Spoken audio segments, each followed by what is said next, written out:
ardido no meu coração nesses últimos tempos. Eu queria que você abrisse sua Bíblia em Marcos, capítulo 4. Nós vamos transitar aí entre Marcos 4 e Marcos 5, mas eu quero começar lendo Marcos 4, 35. E seria bom que você tivesse com a sua Bíblia aberta. Marcos 4, 35. Naquele dia, ao anoitecer, disse Jesus aos seus discípulos: vamos para o outro lado.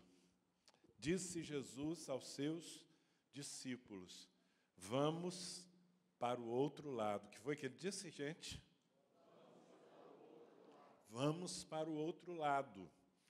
Se você avançar para o capítulo 5, versículo 1, está escrito que eles atravessaram o mar e foram para a região dos Gerazenos ou Gadarenos.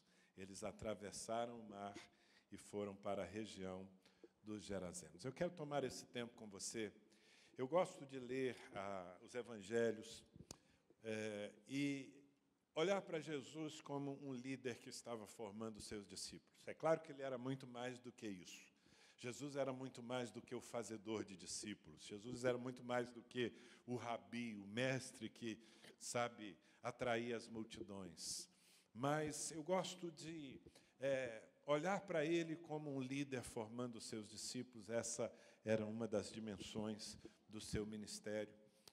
E aqui acontece algo muito interessante e muito desafiador. Eu vou desenhar para você o cenário para que você entenda. Jesus e os seus discípulos estavam na Galileia. E a Galileia era o quintal da casa deles. Eles viviam ali. Então, tudo lhes era comum, tudo era próximo. Eles estavam em casa.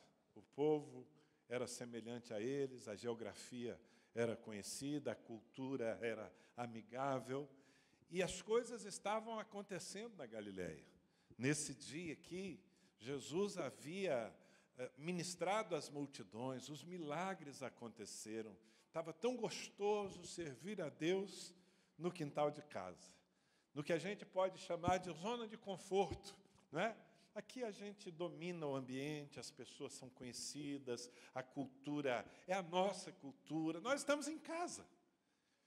E melhor que isso, o reino estava fluindo, a palavra estava fluindo, os milagres estavam fluindo, as pessoas estavam vindo para Deus. Quase que o paraíso. Eu não sei se você já foi à Terra Santa, se você já foi a Israel.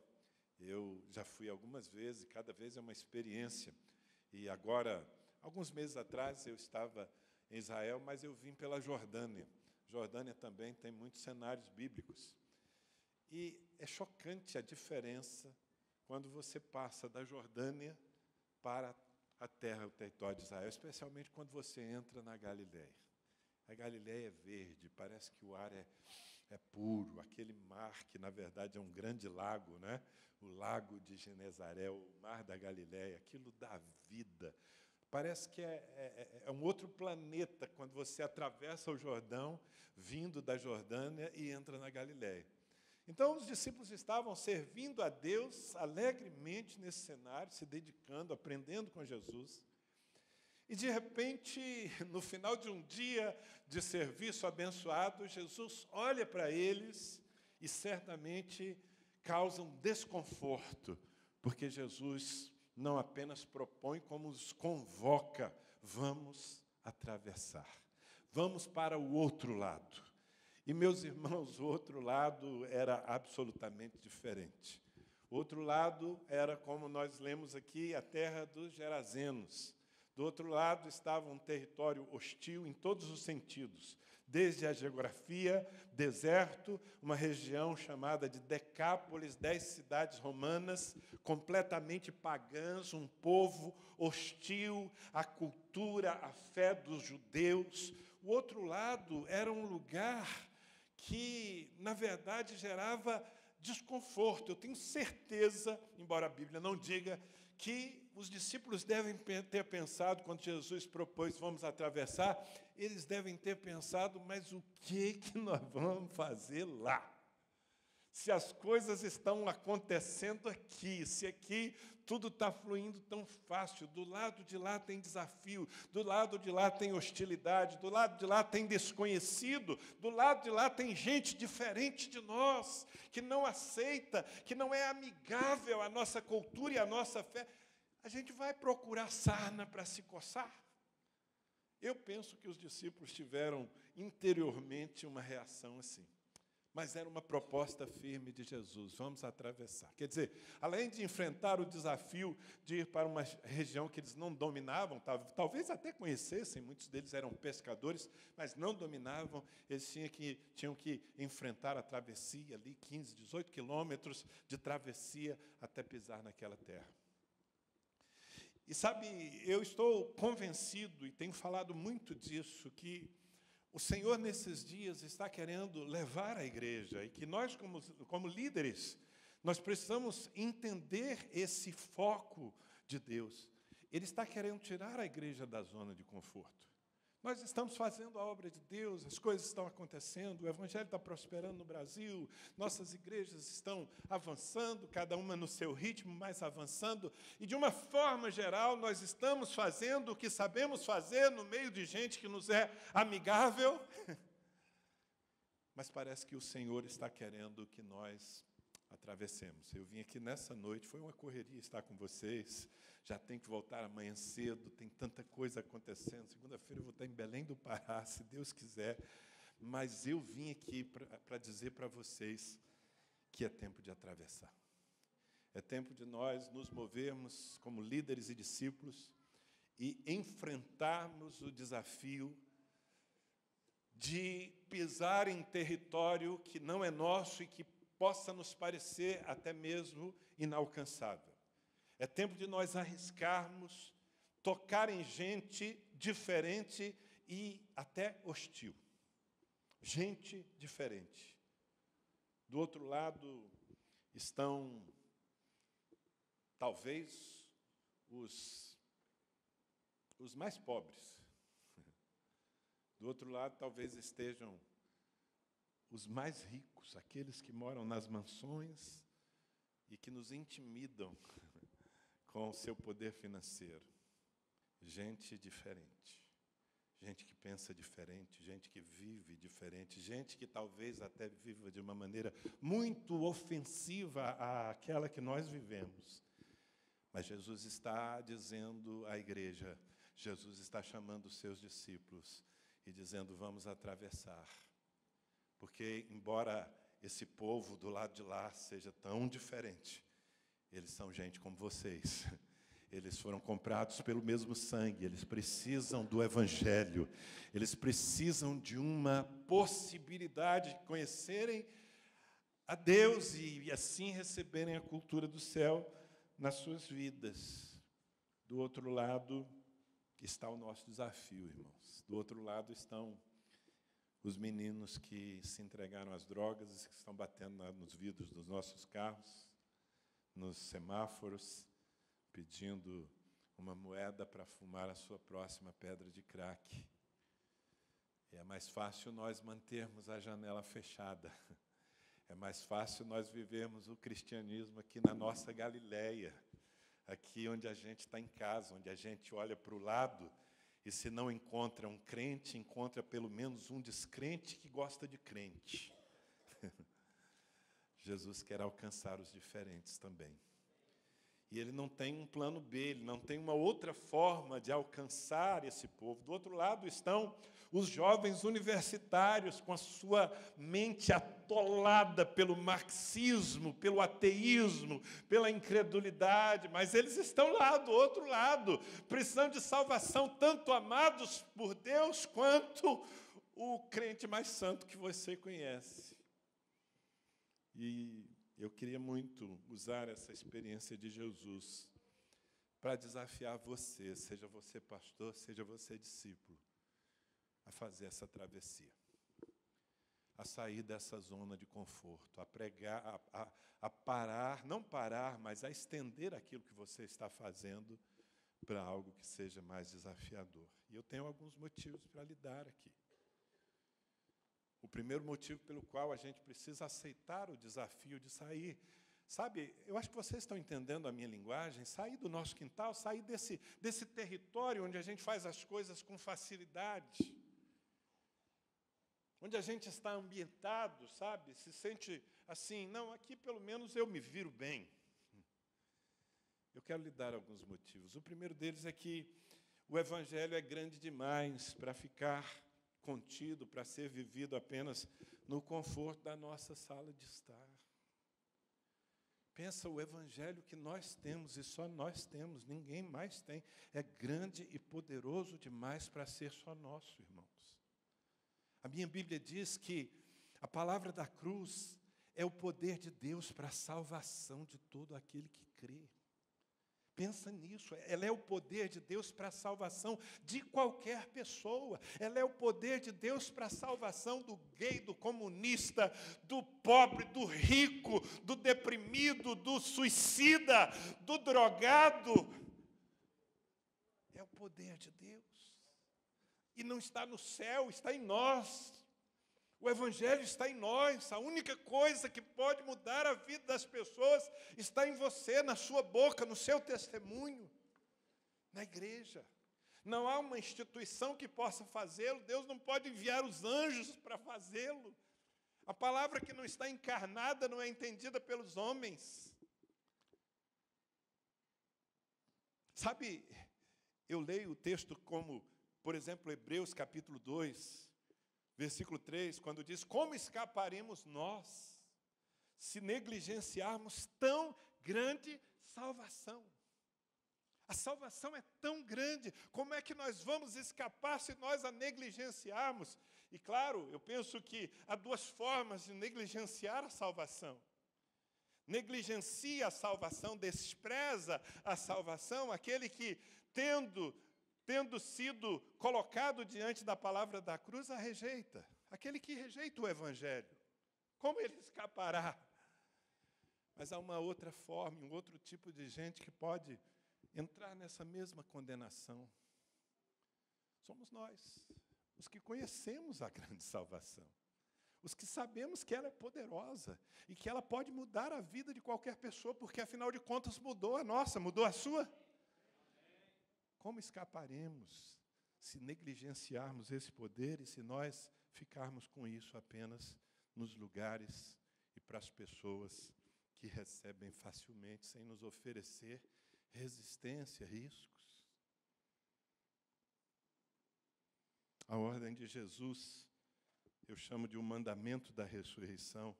Ela está dividida em duas partes, e você conhece muito bem.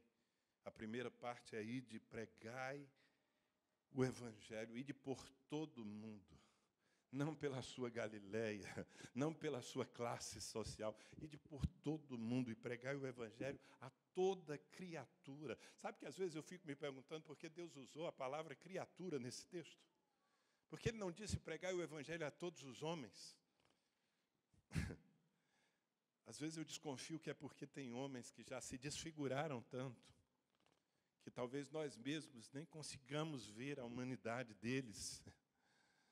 São criaturas amadas por Deus. Criaturas amadas por Deus. E o Evangelho precisa chegar lá. E nós precisamos ser os agentes. Em segundo lugar, eu acho que nós precisamos aceitar esse desafio, porque ainda que nós conheçamos a Cristo, ainda que nós conheçamos o poder de Deus, e conhecemos porque Ele opera em nossas vidas e através de nós, sim. Você conhece a Cristo? Quantos aqui podem dizer: eu conheço Jesus Cristo? Sim, nós conhecemos a Cristo, mas eu vou fazer uma afirmação, e eu vou fazer com toda a convicção do meu coração: há algo de Cristo que você não vai conhecer, a não ser que você aceite atravessar. Há algo do poder de Deus que só vai se manifestar na sua vida à medida em que você aceita o desafio de entrar em certas encrencas com Ele. Eu sei do que eu estou falando.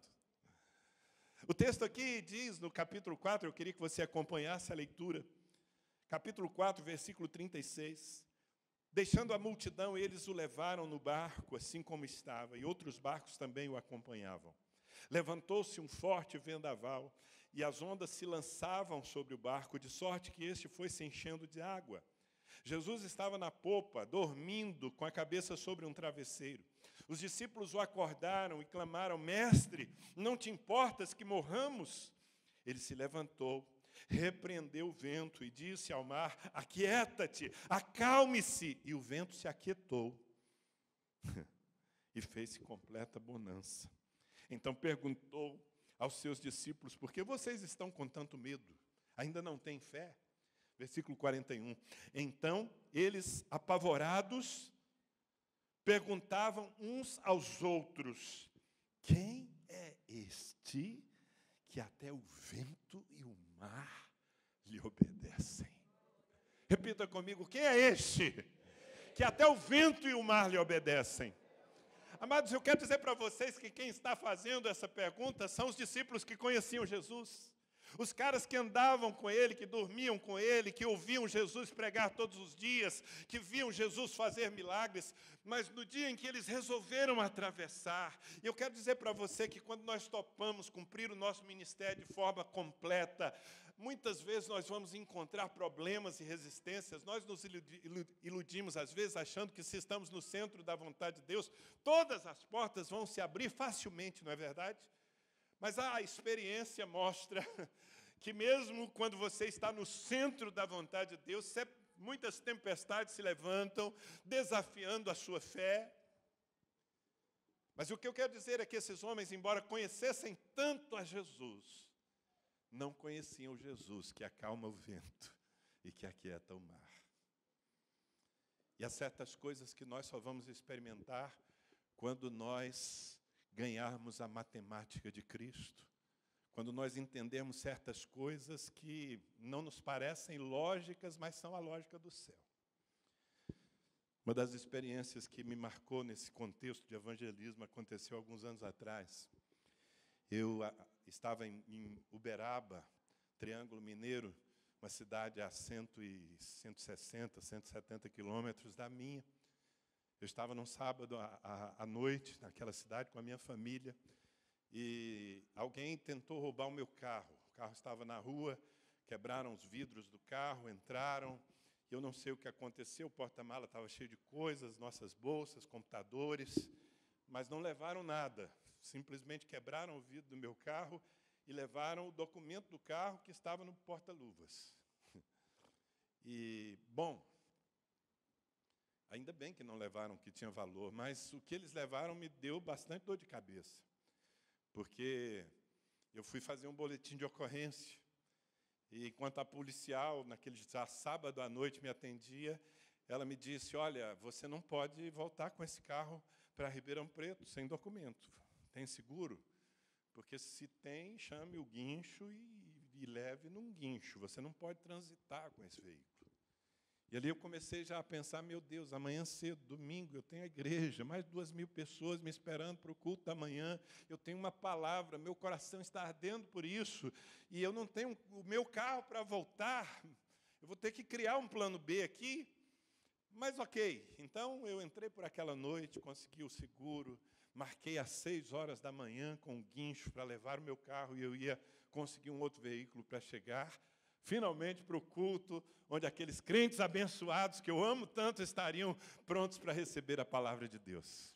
Depois que, no dia seguinte, 6 da manhã, embarcamos o carro no guincho, o motorista do guincho olhou para mim e disse: Por favor, o documento do carro.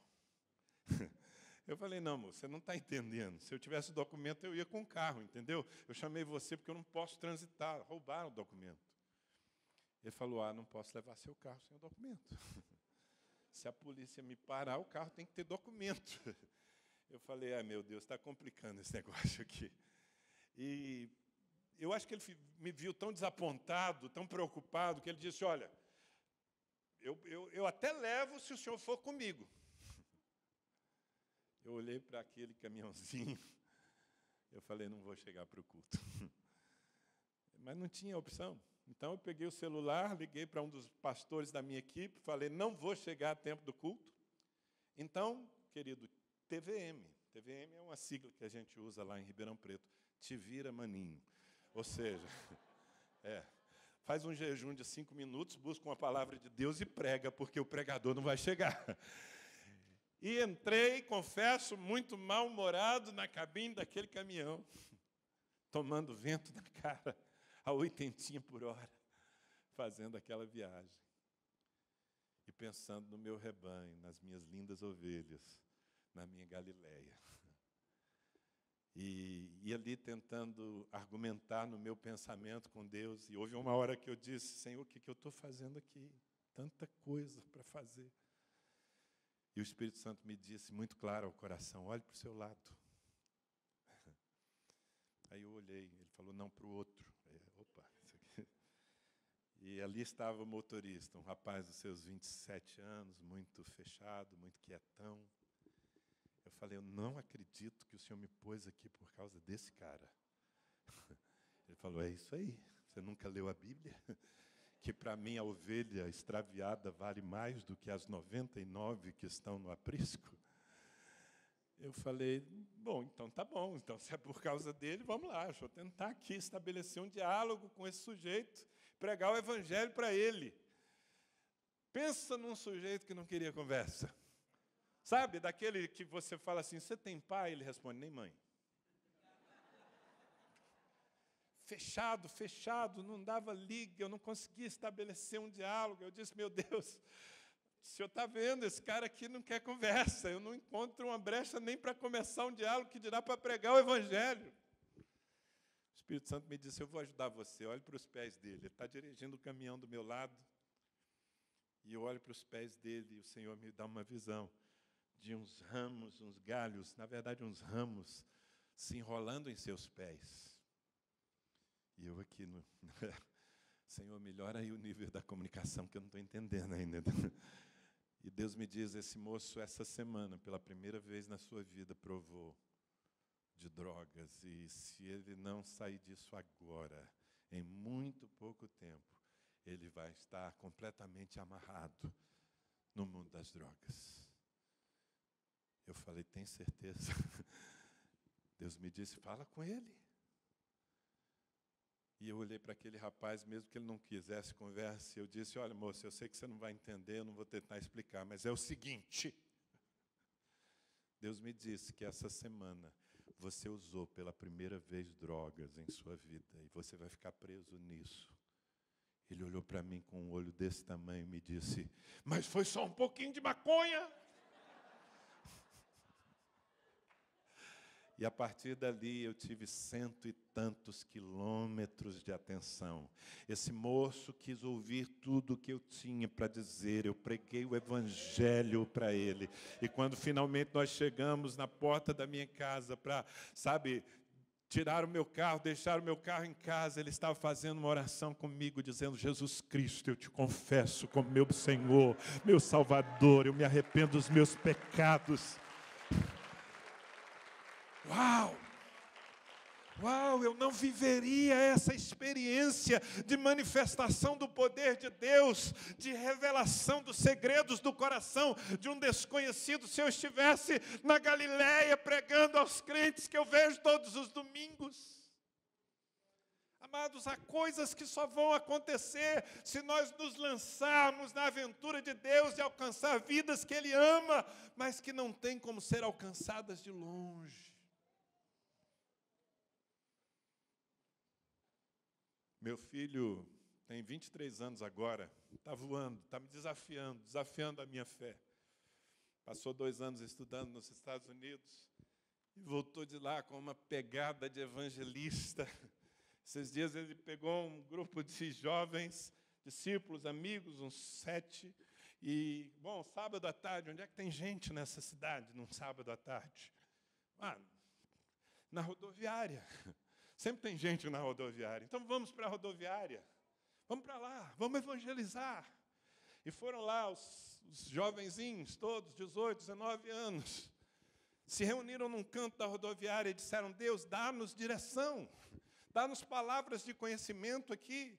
E, de repente, o Gabriel, meu filho, tem uma visão. Ele vê uma senhora com uma menina de uns 7 anos, uma visão. Ele disse para os seus amigos, tem uma senhora aqui nessa rodoviária, assim, assim, assim. Vamos sair e vamos encontrar essa mulher. E eles saíram em busca da mulher que Deus havia mostrado. Não demoraram a encontrá-la. Ele disse, é aquela lá, olha lá a menina, está lá, brincando junto com ela. Se aproximaram, 2, né? Porque você chega a 7, já é arrastão, né? Então, 2 deles se aproximaram daquela senhora e começaram a conversar. E ele me disse, pai, a mulher era gaga, mas era tão forte a gagueira, que era constrangedor. Era constrangedor para nós esperarmos que ela se expressasse. E nós conversamos com ela, falamos de Jesus, ali no pátio da rodoviária, gente passando para todos os lados. E ao final nós perguntamos, a senhora permite que nós oremos pela senhora aqui? Ela disse que sim. E eles colocaram as mãos sobre a cabeça dessa mulher. E quando eles terminaram de orar, a gagueira dela desapareceu completamente. Essa mulher começou a falar normalmente, chorar ali. Sabe, irmãos, há coisas que só vamos experimentar quando nós saímos da zona de conforto. Porque o poder de Deus é dado por propósito. Às vezes nós fazemos do poder do Espírito uma espécie de Disneylândia. Nós queremos os arrepios, os frios na barriga. E tudo bem se você sente frio na barriga quando fica cheio do Espírito, mas há um propósito para tudo isso. Recebereis poder ao descer sobre vós o Espírito Santo e ser-me-eis testemunhas tanto em Jerusalém como em toda a Judéia e Samaria e até os confins da terra. E há algo de Jesus Cristo, há algo de Deus que você não conhecerá nos cultos da sua igreja. Há algo de Deus que você só vai conhecer quando você ousar atravessar. Quem é esse? Eu não conhecia esse Jesus até aqui. Mas agora ele se revelou também como aquele que acalma o mar, que aquieta os ventos. Amém? Nós precisamos atravessar, porque do outro lado há pessoas cuja única esperança é chegarmos aonde elas estão sofrendo, vivendo a sua vida desgraçada. Olha o que diz o texto, Marcos 5, de 1 em diante. Eles atravessaram o mar e foram para a região dos Gerazenos. Quando Jesus desembarcou, um homem com um espírito imundo veio dos sepulcros ao seu encontro. Esse homem vivia nos sepulcros e ninguém conseguia prendê-lo, nem mesmo com correntes, pois muitas vezes lhe haviam sido acorrentados os pés e mãos, mas ele arrebentara as correntes e quebrara os ferros de seus pés. Ninguém era suficientemente forte para dominá-lo. Noite e dia, ele andava gritando e cortando-se com pedras entre os sepulcros. Não parece, mas é um ser humano. Essa criatura é um ser humano, mas que vive uma vida tão desgraçada, tão dominada por espíritos imundos. Sabe, às vezes eu fico lendo essas histórias e fico pensando em não apenas a vida desse indivíduo, mas o que estava ao seu entorno. Você consegue se colocar no lugar da mãe desse moço? Tão louco, andava nu pelos sepulcros, se cortando, um espírito de morte, oprimindo sua vida.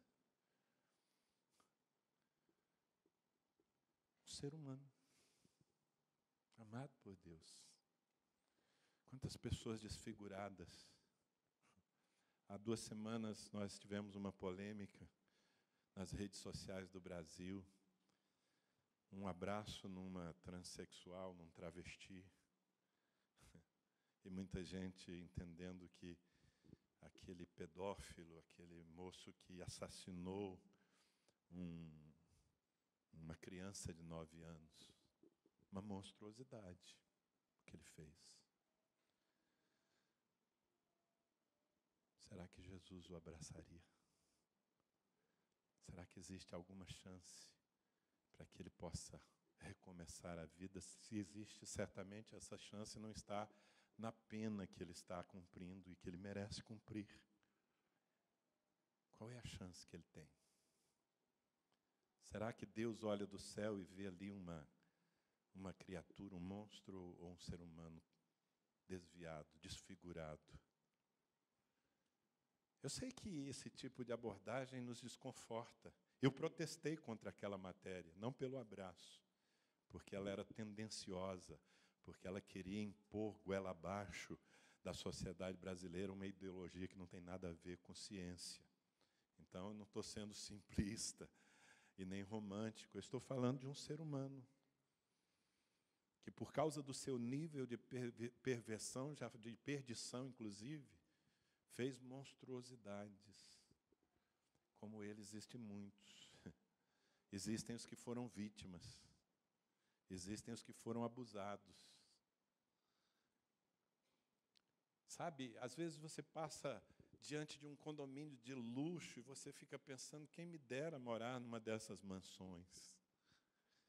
Algumas daquelas madames que estão lá estão pensando em como tirar a vida. Elas estão mergulhadas em depressão. Elas têm todo o dinheiro, mas não têm a sua própria alma. Sabe, tem pessoas sofrendo de todos os lados. Se você entrar numa favela também você vai encontrar gente vivendo a miséria da miséria. Eu acho que é um bom motivo. É um bom motivo a gente abrir o vidro do carro e olhar para o que está do lado de fora. E aceitar o desafio de Deus de fazer alguma coisa. A minha cidade está tomada pelas drogas. Bom, o Brasil está tomado pelas drogas, mas Ribeirão Preto é uma epidemia. Em todas as esquinas há alguém com seu corpo esquelético pedindo um dinheiro para manter o seu vício.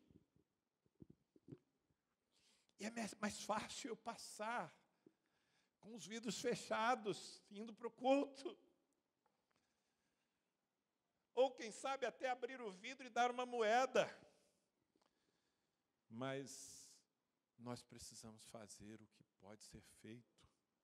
Nós resolvemos abrir uma casa, uma comunidade terapêutica. Nós precisamos oferecer algo a esses moços. A igreja não pode viver assim alienada. Jesus contou uma história, dizem que é uma parábola, às vezes que eu desconfio que foi um fato que ele viu acontecer, sobre um homem que foi atacado no caminho entre Jerusalém e Jericó, foi espancado, levaram tudo e o deixaram semi-morto à beira do caminho. E diz a Bíblia que passou por ali um sacerdote, um levita, os religiosos, vendo, passaram de largo. Estavam muito ocupados com seus cultos, com seus programas, com seus concílios. Mas passou por ali um samaritano. E vendo aquele homem no estado que estava, não conseguiu passar. Resolveu se envolver. Resolveu descer da sua cavalgadura, se aproximar. Diga comigo, próximo. Diga, próximo. Porque Jesus nos mandou amar o próximo. Eu fico perguntando por que ele mandou amar o próximo. E a resposta que eu tenho é que não é possível amar o distante. Porque amor é prática, amor não é sentimento. Eu tenho que me aproximar para amar. Eu tenho que sentir. Esse homem sentiu, ele chegou perto. Ele teve compaixão. Aliás, esse era o combustível que movia Jesus. Sabe o que fez Jesus atravessar o mar da Galileia para chegar à história desse gadareno aqui? O combustível foi compaixão. Eu leio na minha Bíblia algumas vezes, e ele movido de compaixão. Você sabe o que é compaixão? Compadecer. Está fácil de entender o que é padecer. O que é padecer? Padecer é sofrer. E compadecer é sofrer com. É sentir a dor do outro, é se importar, é se envolver, é chegar perto para ver o drama. Porque é mais fácil a gente ficar trancado na nossa religião, nos nossos templos, cumprimentando o crente com a paz do Senhor. É mais fácil a gente ter uma célula em casa e pregar o evangelho para quem quiser vir. Mas o Senhor está pedindo que nós atravessemos. O Senhor está pedindo que nós entremos nas casas.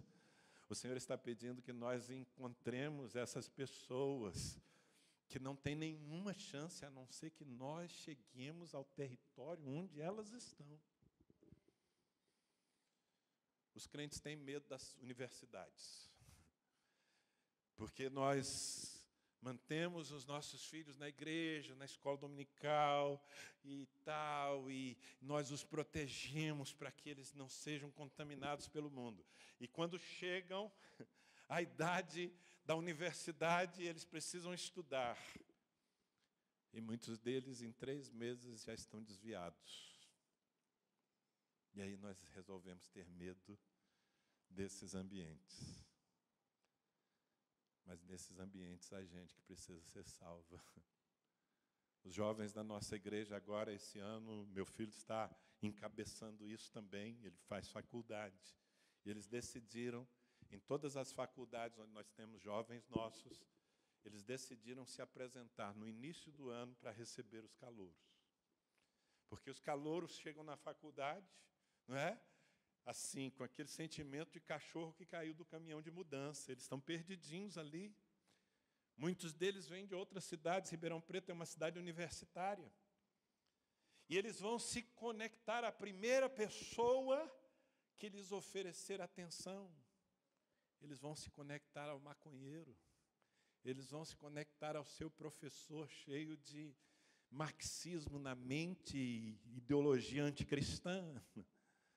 Mas esse ano foi diferente, porque quando eles chegaram à faculdade, havia um grupo de crentes, dizendo, ei, nós estamos aqui para servir vocês, queríamos chamar vocês para uma recepção, a gente vai preparar um lanche tal dia. Nós queremos conhecer vocês, queremos servir o que vocês precisarem aqui nessa faculdade, nós queremos ser seus amigos. E agora eles estão já em 4 universidades. A primeira reunião que eles fizeram na faculdade do Gabriel, eles reuniram 92 universitários. Nós precisamos atravessar, irmãos. Porque se nós não chegarmos, a morte vai vencer. Essa semana passada, a minha cidade foi abalada, literalmente abalada. Porque em 2 dias seguidos, num dos shoppings principais da cidade, o shopping que está no centro da cidade, 2 jovens se suicidaram, subiram ao 3º andar e se jogaram. Um num dia e o outro no outro. Nós precisamos chegar antes. Eles não têm chance. Quem está entendendo?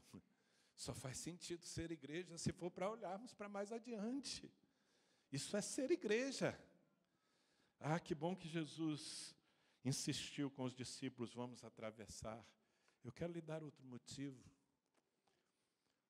Uma igreja passiva e confortada não perturba o império das trevas. Eu acho que nós deveríamos perturbar o império das trevas, você não acha? O problema é que a maioria de nós está mais preocupado em não ser perturbado. Mas olha o que acontece, capítulo 5, versículos 6 a 8. Quando ele viu Jesus de longe, correu e prostrou-se diante dele. E gritou em alta voz, que queres comigo, Jesus, filho do Deus Altíssimo? Rogo-te, por Deus, que não me atormentes. Quem está falando é o demônio que está naquele rapaz. E você sabe que eu gosto de ler essa expressão, não me atormente. Aqueles espíritos malignos que oprimiam e causavam a tragédia daquele moço, viviam confortavelmente ali, eram os donos do pedaço, não só da vida dele, como da região. Ninguém passava por aqueles lugares porque tinham medo daquela criatura. Mas agora chegou Jesus e seus discípulos, e esse valente que dominava aquela casa agora está perturbado. Você veio nos perturbar. Meus irmãos, nós precisamos fazer um propósito em nosso coração, ser uma igreja que perturba Satanás nos lugares onde ele se sente dono. Porque se ele está tendo tranquilidade e paz, é porque nós estamos falhando na nossa missão. Por que nós devemos atravessar, irmãos? Porque nós devemos ser uma igreja para além de nós. Preste atenção. Porque alguém precisa investir mais do que Satanás na vida das pessoas. Eu quero continuar lendo esse texto e quero mostrar uma coisa que talvez você nunca tenha pensado sobre ela. Então Jesus lhe perguntou: qual é o seu nome? Meu nome é Legião, respondeu ele, porque somos muitos. E implorava a Jesus com insistência que não os mandasse sair daquela região. Uma grande manada de porcos estava pastando numa colina próxima. Os demônios imploraram a Jesus: manda-nos para os porcos, para que entremos neles. E ele lhes deu permissão, e os espíritos imundos saíram e entraram nos porcos. E a manada de cerca de 2.000 porcos atirou-se precipício abaixo, em direção ao mar, e nele se afogou. Preste atenção numa coisa. Quando Jesus confronta esse demônio e pergunta a sua identidade, ele se apresenta como legião. Você sabe o que é uma legião? Uma legião é um agrupamento do exército romano que contava com cerca de 3.000 soldados. Isso nos faz entender que havia 3.000 espíritos imundos investindo na desgraça de um único ser humano. Você já pensou nisso? Quanto investimento do inferno para desgraçar a vida de um ser humano? Não é possível que o reino de Deus não tenha uma resposta para isso. Não é possível. Você já fez as contas de quanto investimento na nossa juventude o inferno tem feito? Uma educação de anos e anos, já décadas, tirando da mente das nossas crianças e jovens toda a credulidade, todas as raízes cristãs. Gerações e gerações de professores sendo formados para gerar incredulidade e rechaço ao Evangelho. Que investimento poderoso! E enquanto isso a igreja adora a Deus. Nós precisamos ser uma resposta. Nós precisamos ser um investimento de Deus. A boa notícia é que se Satanás precisa de 3.000 demônios para desgraçar a vida de um ser humano, nesse caso bastou que Jesus e 12 discípulos chegassem ali, e a vida desse homem foi transformada, liberta, mudada. Um filho de Deus, cumprindo a sua missão, vai ser um investimento maior e mais decisivo do que legiões demoníacas. A gente precisa investir, porque o diabo está investindo. Está investindo na família, está investindo nos casamentos. Meus irmãos, nós precisamos atravessar, porque a experiência de ver uma vida liberta, e eu termino com essa argumentação. A experiência de ver uma vida liberta e transformada vale qualquer sacrifício. A história termina, na verdade ela não termina, né? Mas pelo menos esse capítulo termina, versículos 14 e 15. Os que cuidavam dos porcos fugiram e contaram esses fatos na cidade e nos campos, e o povo veio ver o que havia acontecido. Versículo 15, impressionante.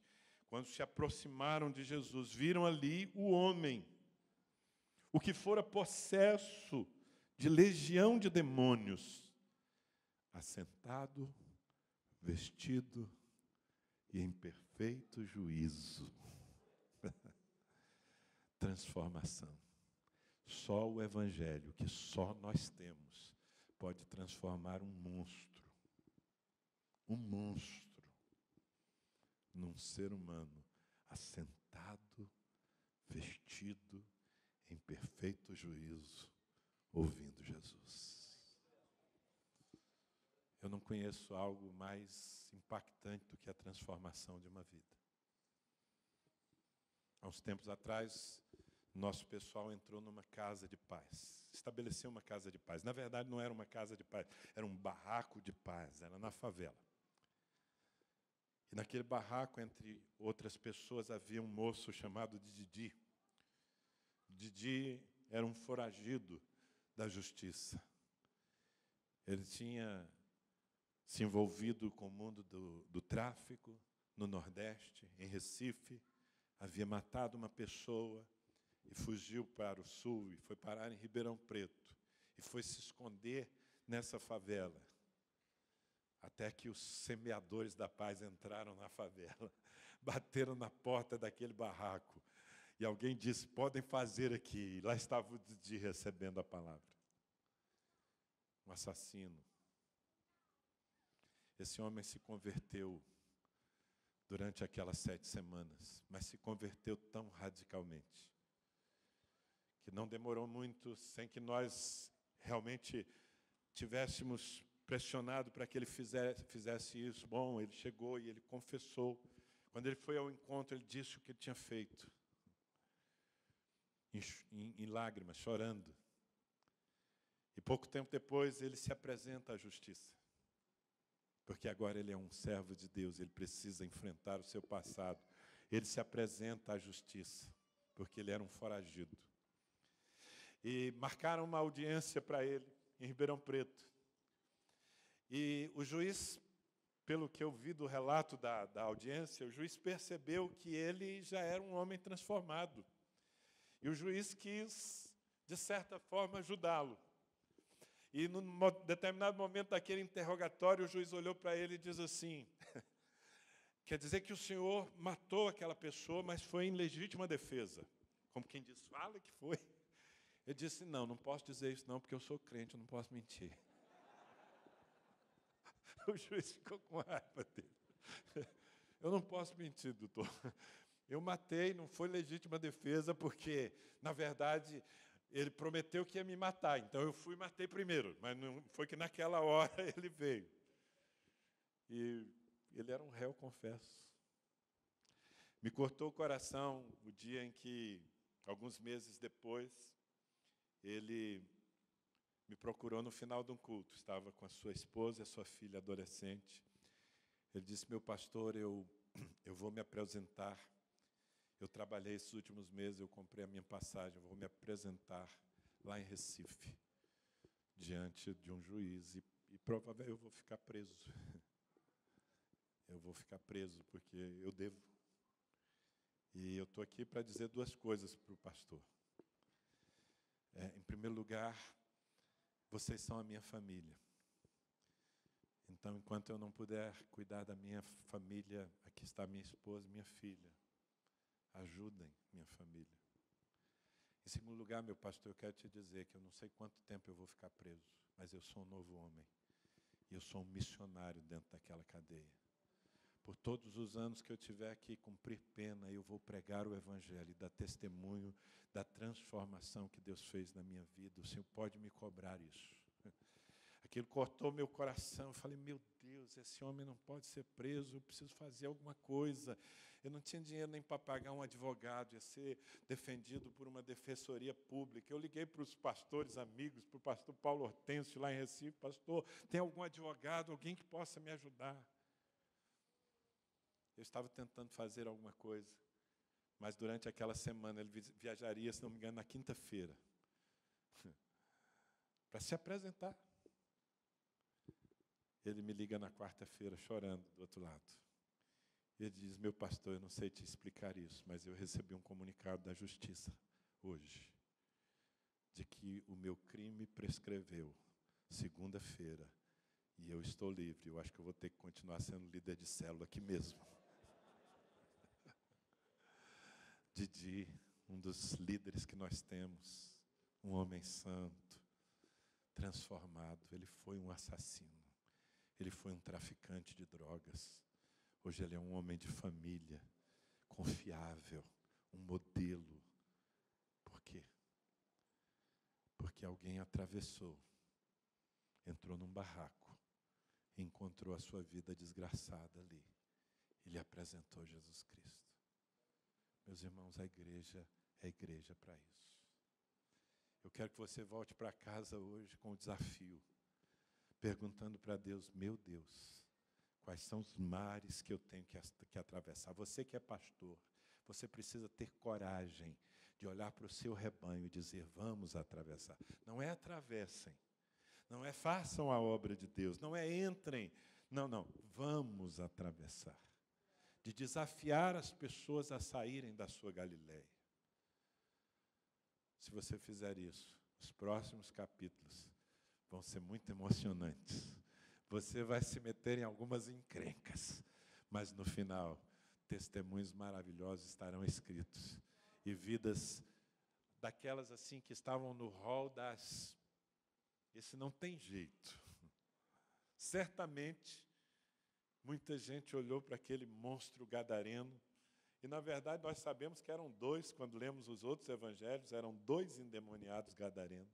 A Bíblia aqui se concentra na história de um. Esse moço foi transformado. E diz a palavra que ele quis seguir Jesus, ir para a Galileia. Quando Jesus voltou, Jesus disse, não, vai e conta para os seus o que eu te fiz. E a Bíblia diz que ele se tornou, não fala nesses termos, mas é exatamente isso, ele se tornou o primeiro missionário na região de Decápolis, porque Jesus e os seus discípulos atravessaram. Você recebe essa palavra? Eu gostaria de orar por você. Aliás, eu gostaria de mais do que orar por você. Eu gostaria de desafiar você a assumir um compromisso, um propósito, de não apenas servir a Deus na Galileia, mas de atravessar para onde Ele desafiar a sua vida e o seu ministério. Se você tem coragem de se expor na presença do Senhor, eu peço que você venha mais para perto do altar aqui. Se os irmãos da música puderem chegar aqui para nos ajudar. Eu só quero ter alguns minutos de oração com você. Só com aqueles que querem ser mais do que religiosos, só com aqueles que querem ser mais do que receptores da graça, só com aqueles que querem fazer o reino de Deus acontecer, só com aqueles que estão entendendo que a Bíblia é mais do que um livro de histórias, que a Bíblia é um desafio. Se é você, vem para frente. Você não precisa, não há espaço para que você se ajoelhe, mas pode chegar na frente. Só esses passos que você está dando já tem uma leitura no céu. O Senhor está entendendo que você não quer viver apenas na zona de conforto. Vamos atravessar, vamos atravessar, vamos atravessar. Peça que o Espírito Santo lhe visite agora, que Ele lhe abra os olhos, que Ele penda o seu coração. Talvez há um tipo de gente, talvez há um ambiente na sua cidade, talvez há uma pessoa específica a qual Deus quer lhe enviar, e ela é tão desafiadora. Mas, por favor, ouse atravessar. Diga para Deus, eu vou, Senhor, eu vou, porque grande é a salvação. Ela é o poder de Deus que está em mim, mas que não é só para mim. Enquanto você gasta esse tempo se consagrando, orando, pedindo ao Espírito Santo que lhe dê autoridade e coragem, nós vamos ser conduzidos nessa canção e na sequência eu oro por você, tá bom?